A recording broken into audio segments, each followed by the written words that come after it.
est venue la première église, la deuxième chute, si Christ chutait, devait venir le second Adam, donc le premier du deuxième Christ. Donc dans la préfiguration, c'est la première église qui a amené le premier Christ à tomber. Maintenant, dans la réalité, Satan a commencé à tenter, non pas l'église, parce qu'avec Christ, l'église n'est pas encore née dans le désert. Donc il commence avec justement, non pas l'église, mais avec le prêtre, le second Messie. Il fait quoi? Il propose quoi? De transformer les pierres en pain. Or, Pierre dit quoi?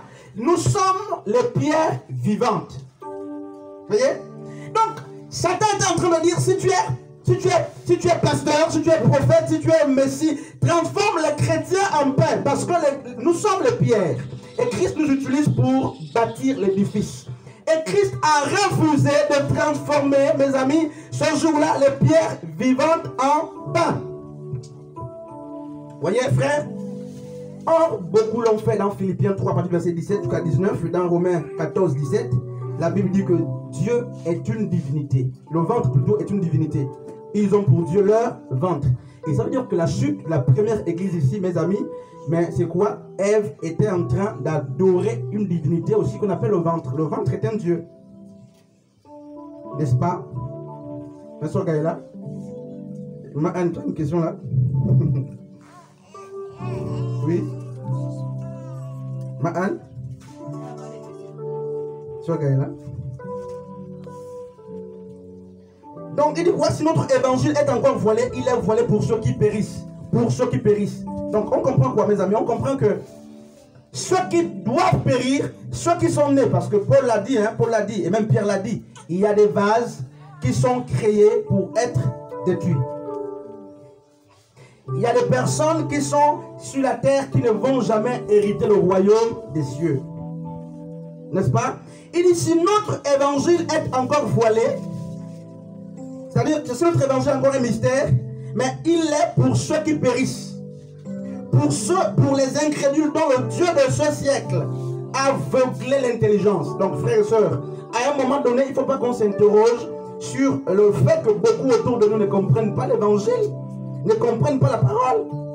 Parce que la Bible dit, soit ils sont destinés à périr, soit ils sont, mes amis, soit ils sont aveuglés par le Dieu de ce siècle. C'est pourquoi il y a des choses simples qu'ils ne peuvent pas comprendre, même s'ils étudient. Même s'ils prêchent l'évangile depuis les années. Des mystères simples, ils ne peuvent pas comprendre. Et il dit, cet évangile n'est pas voilé pour nous. N'est-ce pas? Mais il est voilé pour ceux qui sont destinés à la mort. Galates chapitre 1 à partir du verset 6. On va lire là-bas, n'est-ce pas? Galates 1er.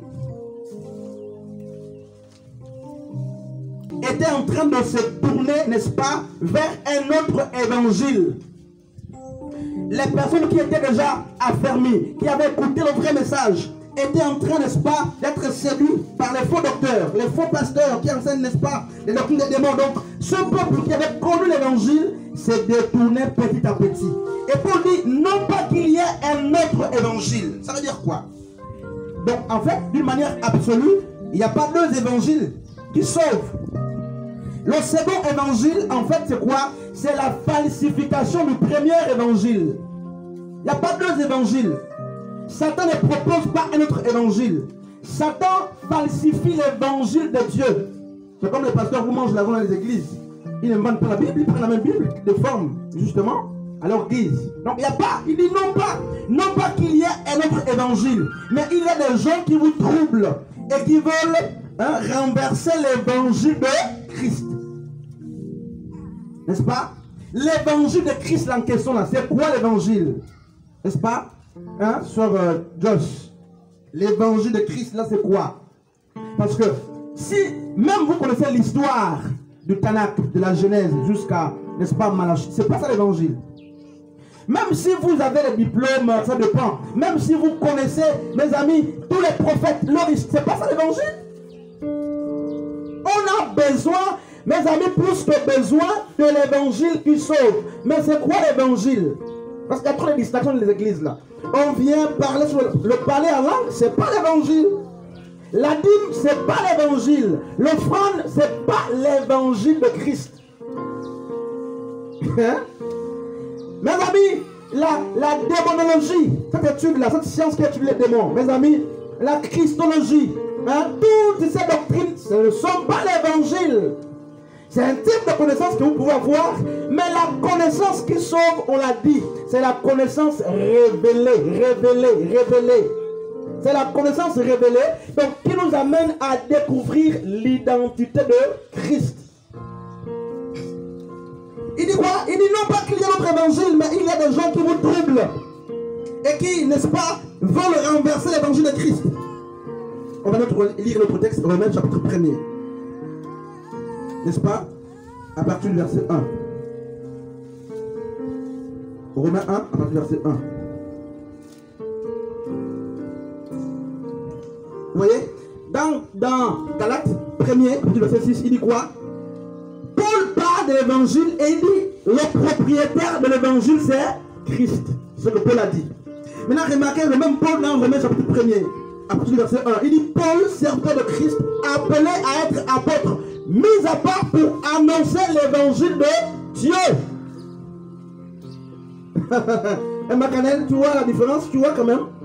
Paul dit dans Galates 1er, à partir du verset 6, de 1 jusqu'à 6, il dit l'évangile qu'il prêche, c'est l'évangile de Yeshua. C'est l'évangile de Jésus. Josué autrement, Jesus.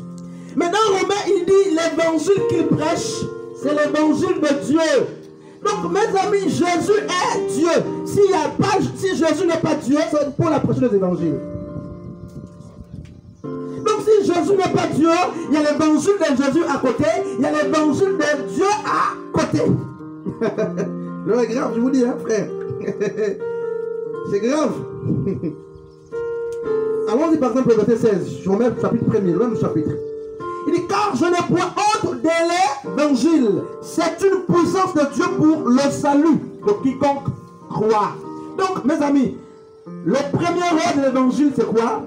C'est donner le salut. Nous on fait tout ce qu'on fait là, c'est pour le salut. Mais en fait le salut c'est quoi? Le salut mes amis, remarquez le fond. Le salut, ce n'est pas une nouvelle affaire. Le salut, c'est que Dieu, n'est-ce pas? Puisque après la chute, Adam et Ève sont sortis de l'Éden. Et l'Éden est une préfiguration du royaume de Dieu.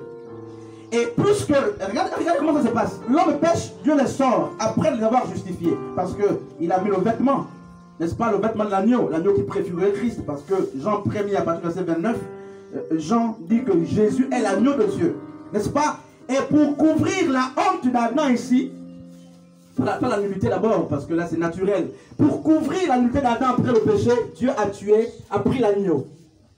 Et il a pris la peau de l'agneau pour couvrir, n'est-ce pas, de ses bien-aimés, Adam et Ève, après il a chassé.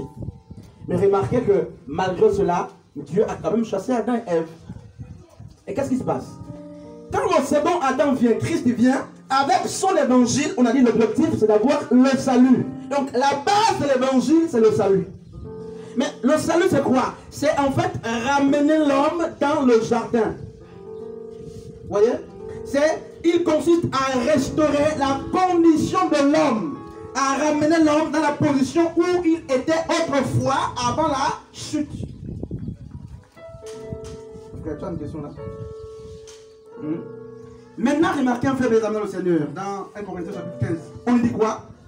On nous dit que, mais en fait, parce qu'il y a des frères, justement des prédicateurs qui ont dit, mais Adam était parfait. Non, Adam n'était pas parfait. Je viens pour vous surprendre. N'est-ce pas?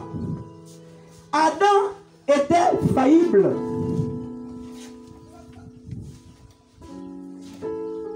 Les premiers êtres pouvaient tomber.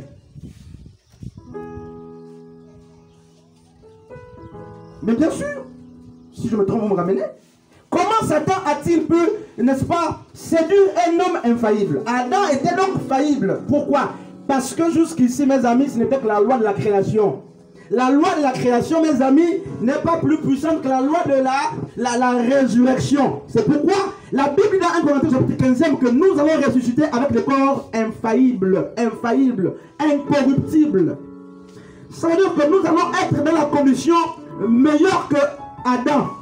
Parce qu'on ne pourra plus nous séduire. Anne, tu vois.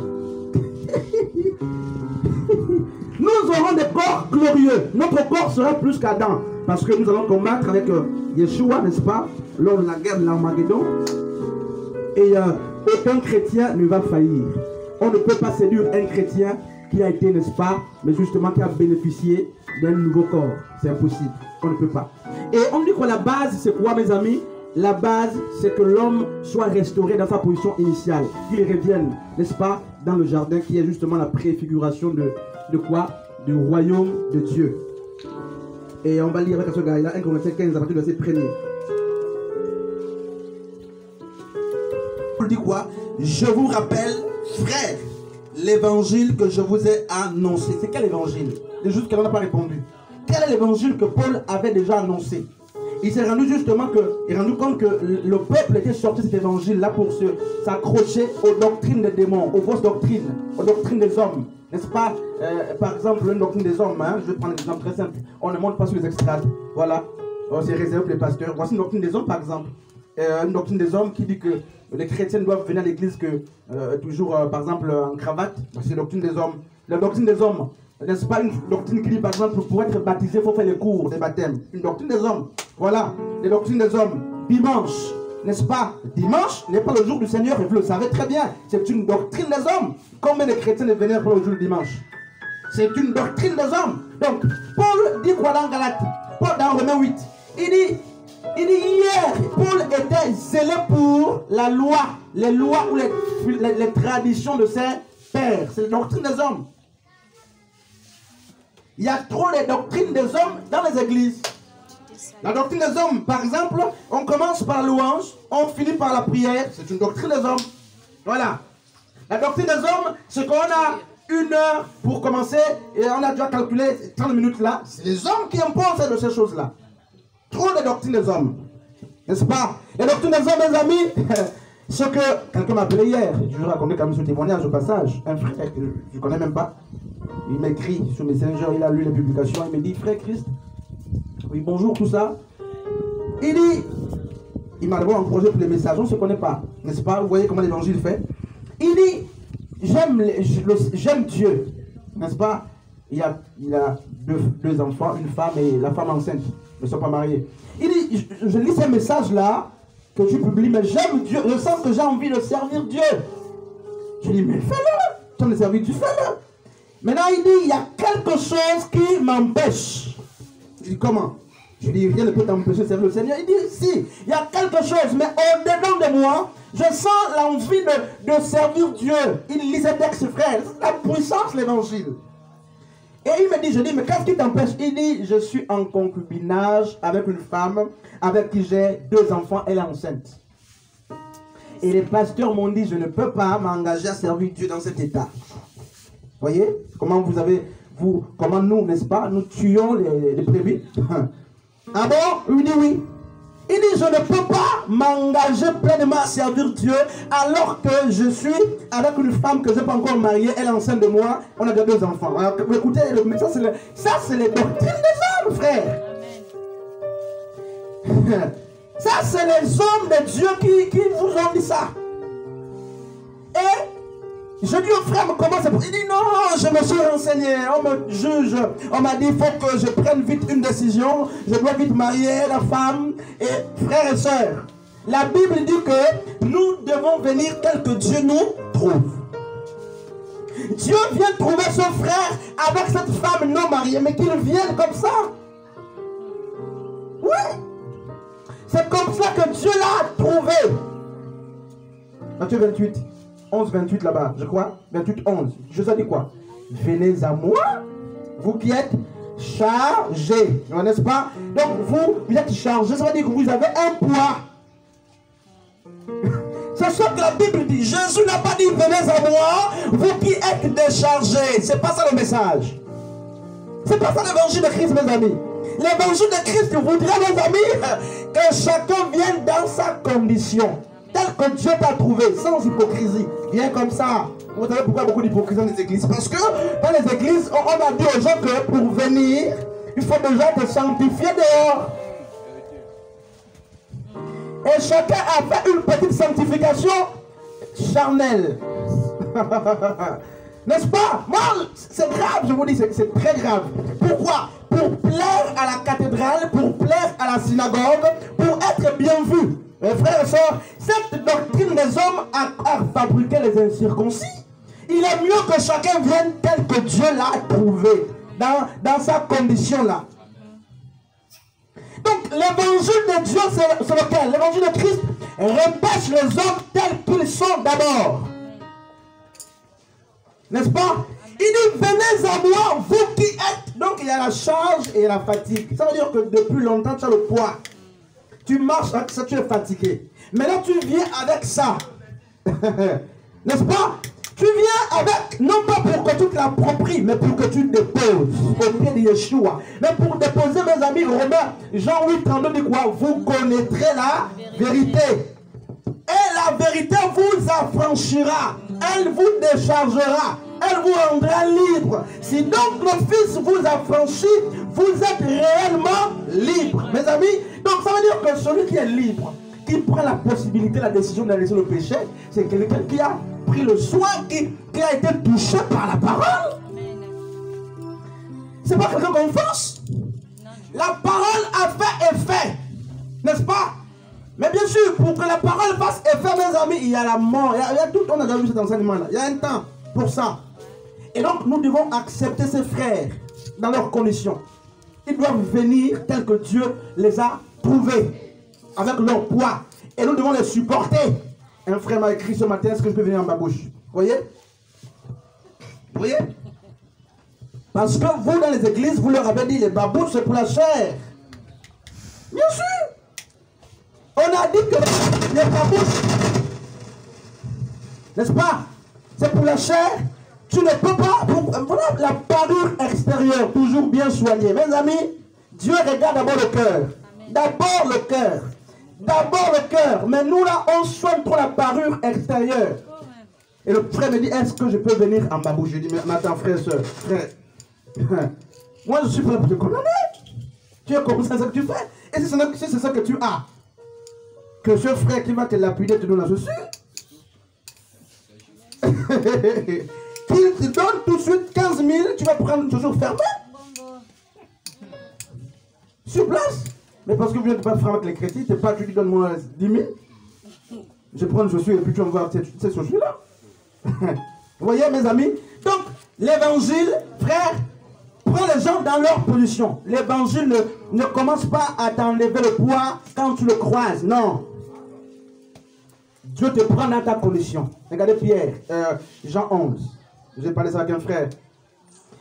Quand vous lisez Jean 11 et la résurrection de Christ, il y a quelle différence? Regardez, dans Jean 11, on a un tombeau. Lazare, ici c'est Jésus dans le tombeau. Là c'est le tombeau de Lazare, là c'est le tombeau de Jésus. Vraiment, il ne faut pas perdre de vue, on parle de l'évangile. Jésus, quand il est sorti, quand on l'a cloué, mais il a été bandé après, n'est-ce pas? Par Simon. Il s'appelle comment? Simon de Cyrène, je crois. Non, Joseph d'Arimathée. Qui a pris le corps, qui est allé déposer dans la tombe. Il a embaumé, il a laissé, il a bandé le corps, tout ça. Non, Jésus avait des bandes ici, là. Étalées sur le lit dans la tombe. Et Lazare est mort, il avait aussi les bandes. Emma à Canel. Mais regardez, quand Jésus ressuscite, les bandes sont restées ici. Vous n'avez pas remarqué? Jésus n'est pas ressuscité avec les bandes, c'est resté dans le tombeau. Mais Lazare est venu avec les bandes, dehors. Vous n'avez pas remarqué, hein? Si. C'est grave, je vous dis, hein, c'est grave. Jésus est l'homme parfait. C'est-à-dire le modèle par excellence. Mais Lazare, Jésus a dit Lazare, sors de la tombe. C'est l'appel, n'est-ce pas? Quand Dieu t'appelle, c'est ça la conversion. Tu es mort, Dieu dit, frère Arès, sors. C'est comme ça qu'il parle. Il dit, viens. Et Lazare, frère et soeur, n'a pas enlevé les bandes. Ce Jésus qui a dit, sors là pour aussi dire, enlève les bandes là-bas. Lazare sort. Lazare vient à Jésus avec les bandes, mes amis.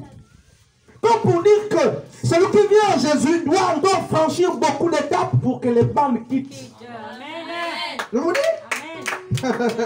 C'est grave. Maintenant, les pasteurs veulent vous amener à vivre ce que Jésus a vécu. C'est pas comme ça que ça se passe. La conversion est très différente, n'est-ce pas, de la nouvelle naissance. Très différent. Vous venez à Jésus, c'est très différent de la conversion. La conversion est un processus. C'est pas pour rien que Pierre est apôtre et Jésus dans Luc dit à Pierre, n'est-ce pas, mais qu'est-ce qu'il a dit à Pierre? M'aimes-tu, Pierre, m'aimes-tu 3 fois? Si tu m'aimes, paie mes troupeaux. Quand tu seras converti, c'est ce qu'il a dit à Pierre. Quand tu seras converti, affermis tes frères. Pierre est apôtre, mais sans être converti. Sans être totalement transformé. Vous voyez? Donc l'homme a besoin, n'est-ce pas mes amis, de sortir comme Lazare. Il faut accepter ça.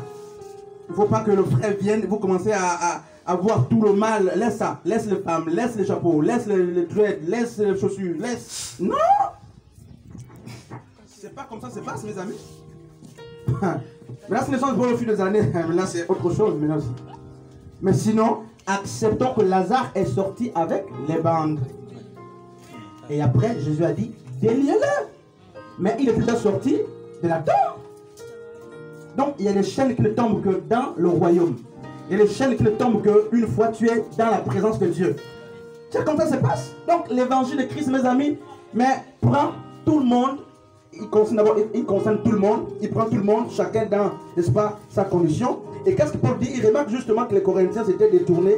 Il dit, je vous rappelle, frère, l'évangile que je vous ai annoncé, que vous avez reçu, dans lequel vous avez persévéré, et par lequel vous êtes sauvés. Si vous le retenez tel que je vous l'ai annoncé, autrement, vous auriez cru en vain. Maintenant, il dit, je vous ai enseigné avant tout, comme je l'avais aussi reçu, que Christ est mort pour nos péchés. Voici le fondement, les fondements, n'est-ce pas, de l'évangile. Quand vous parlez de l'évangile, présentez d'abord la mort de Christ. Donc, la croix, n'est-ce pas? L'évangile commence par la croix. N'est-ce pas? C'est la croix. La mort de Christ. Donc, l'évangile, c'est pas de dire à quelqu'un que, attention, il laisse le vin que tu bois. C'est pas d'abord comme ça l'évangile. L'évangile, c'est pas présenter notre église à Jésus, aux gens, notre assemblée, notre onction ou notre titre. Moi, je suis pasteur Christ, je te parle, voici comment tu... Non, c'est pas ça. Attention, hein, frère. Je vous dis. Je te dis que chez nous, là-bas, il y a un homme qui enseigne. Il y a un homme qui fait marcher les boiteux. Ça, c'est pas l'évangile. C'est pas comme ça se passe. Chez nous, on a beaucoup de micros. Je te dis qu'il y a le confort. Ça, c'est pas l'évangile. Chez nous, tu sais, les femmes prêchent, elles ne prêchent pas. Ça, c'est pas l'évangile. L'évangile commence à présenter, comme Paul l'a dit, la mort de Yeshua, qui, n'est-ce pas, a amené, à porter nos péchés. Dites aux gens que quelqu'un est mort pour vous. Sans les condamner. C'est pas ça l'évangile. Toi, tu vas dans l'enfer. Je te vois là. Tu es là-bas. C'est l'enfer. Tout droit. Il n'y a pas tout droit en enfer. Vous mentez. Vous mentez. S'il meurt là, c'est tout droit en enfer. Donc il échappe au jugement. C'est grave. Je vous dis. Lui là, pour sa condition, le péché là, c'est tout droit en enfer. Ma mère me disait ça. Lui là, même au moment de naissance, c'est tout droit en enfer. C'est-à-dire qu'il va échapper à mon jugement. Comme pour dire qu'il est le plus méchant. N'allez pas pour condamner les gens. Non, n'allez pas pour condamner les gens. Dites aux gens, Yeshua est mort. Et il dit quoi? Paul dit, je vous ai enseigné avant tout, comme je l'ai aussi reçu, que Christ est mort pour nos péchés, selon les Écritures. Écoutez, Paul parlait de quelles Écritures ici? Il dit que les Écritures disent que Christ est mort pour nos péchés. Cher Gaïla, c'est quelles Écritures?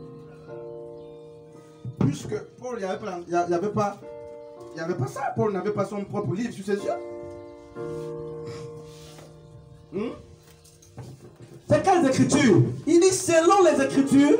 Donc vous voyez que Paul, le fondement de la puissance de Paul, de l'évangile de Paul, il n'avait pas que la révélation. Puisqu'il dit selon les Écritures. Ça veut dire que Paul le lisait.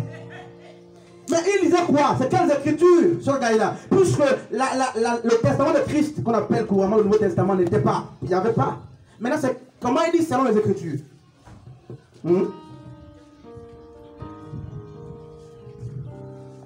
Je vous ai enseigné avant tout, comme je l'ai aussi reçu, que Christ est mort. Vous voyez, donc pour enseigner, pour donner, il faut recevoir. Voilà pourquoi il y a un faux évangile dans les églises, là, embrouillé, tout ça. Vous avez reçu quoi d'abord? Les gens n'ont pas reçu le message. C'est-à-dire, la connaissance est révélée, pas la connaissance la connaissance gnostique ou révélée. Qu'est-ce que tu as reçu avant d'enseigner? Pas les fascicules, comme pas lire en cachette. Et on vient, non, pas les fascicules. Ça, c'est la lettre. N'est-ce pas? Paul dit que l'enseignement qu'il donne, l'évangile qu'il donne, il l'a reçu. Il l'a reçu de Dieu.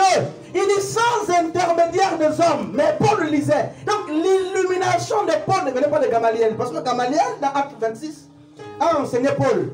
Mais Paul dit, le message que je prêche, l'évangile que je prêche, je ne l'ai pas reçu d'un homme. Vous voyez, frère? Donc les pasteurs, mes amis, aient l'illumination avant d'enseigner les gens. Sinon, c'est la même chose. On tourne en rond, on n'éclaire pas les gens et on meurt. Est-ce qu'on donne que ce qu'on a reçu? Et Paul donne la révélation de ce qu'il a reçu. Il dit, selon les Écritures, Christ est mort pour vous. C'est quelles Écritures? Mais c'est le Tanakh. Parce que Christ a dit quoi? Les prophètes, on parle de moi. Les apôtres, les psaumes plutôt, on parle de moi. Donc Paul lisait les Écritures d'avant la grâce, de Genèse jusqu'à Malachie. Et remarquez par exemple Moïse, à qui on attribue le livre justement de Genèse. Quand Moïse dit au commencement, Dieu créa. Qui lui a dit ça? Quel est ça, Moïse? Un frère Josias. Qui a dit à Moïse qu'au commencement, Dieu créa? C'était quoi? C'est la révélation. Donc Moïse, mes amis, en voyant le passé, la révélation amène Moïse à décrire les étapes ou les événements que Dieu a fait pour créer la terre, le monde. La révélation.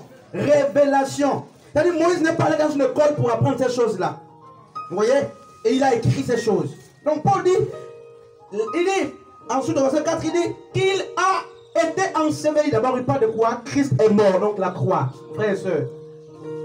Donc si Christ est mort, ceux qui, mes amis, s'accrochent à l'évangile, mais doivent aussi mourir. Hein? Ils doivent mourir. Justement, Christ est mort pour nos péchés. Et il dit qu'il a été enseveli et qu'il est ressuscité. Donc, mes amis, l'évangile de Christ repose sur la mort et la résurrection de Yeshua. J'aime ce passage-là. C'est quel passage qui dit ça? Si Christ n'est pas ressuscité, notre prédication est vaine.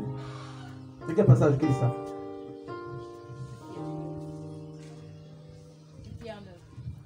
Un Pierre? Non. Quel passage qui dit si Christ n'est pas mort, si Christ n'est pas ressuscité, notre prédication est vaine. Paul dit si Christ n'est pas ressuscité. Et regardez, donc il dit quoi? Il dit si Christ n'est pas ressuscité, notre enseignement, notre prédication, notre évangile est vain. Ça veut dire quoi? En fait, Paul est très grave. Paul est en train de nous faire comprendre que toutes les autres religions, mes amis, sont lacunaires. Pourquoi? Mais parce que les prophètes, justement, qui ont conduit les âges de ces confessions religieuses, mais ne sont pas ressuscités. Donc, quand je prêche Christ, mes amis, j'ai la force et le courage parce que c'est un Christ ressuscité. Donc quand je dis aux gens que, n'est-ce pas, nous allons ressusciter, mais c'est parce que j'ai vu Christ en tant que les prémices ressuscitées. Donc l'évangile de Christ est pratiquement le seul évangile qui donne, mes amis, l'espoir d'un lendemain, l'espoir de la résurrection. Pourquoi? Mais parce que Christ lui-même est ressuscité. C'est ça l'évangile. 1 Corinthiens chapitre 15 verset 14. Et si Christ n'est pas ressuscité, notre prédication est vaine. Et votre foi est aussi vaine. Une foi, mes amis, notre foi est basée sur la résurrection de Christ. Un frère, Et qu'est-ce qui se passe? Donc on a l'évangile de Christ présente quoi? La mort de Yeshua, n'est-ce pas? Et sa résurrection. Et quand on parle de la mort et la résurrection, en fait, on parle de quoi? Mais on parle de l'accomplissement de deux fêtes. Dans Lévitique 23, on parle de cette fête d'Israël. Et ça, c'est la Pâque. Ici, la mort, c'est la Pâque. Et Macanel. Paul dit dans 1 Corinthiens chapitre 5 que Christ, notre Pâque a été, n'est-ce pas, crucifié. Donc, l'évangile présente en fait deux fêtes. L'évangile de Christ, quand on parle des deux fondements, donc la mort et la résurrection, ça renvoie aussi, n'est-ce pas, à la fête de Pâques, qui justement symbolise la mort de Christ et la fête de prémices, la résurrection de Christ. Oui, j'ai une question. Tu regardes là?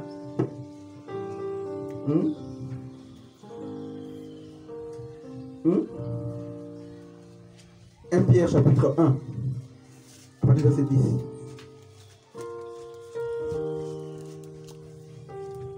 Pierre 1.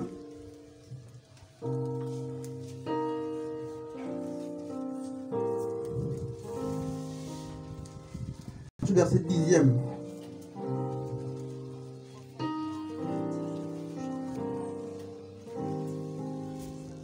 Pierre 1, 10. Les prophètes qui ont prophétisé touchant la grâce qui vous ont été, n'est-ce pas, qui vous a été révélé, ont fait de ce salut l'objet de leurs recherches et de leurs investigations, voulant sonder l'époque et les circonstances marquées par l'Esprit de Christ qui était en eux. Donc la Bible dit quoi? Tous les prophètes avaient l'Esprit, le Saint-Esprit. C'est hein? Qu'est-ce que vous voyez? Regarde, tu vois? Je vais lire. On dit les prophètes qui ont prophétisé tous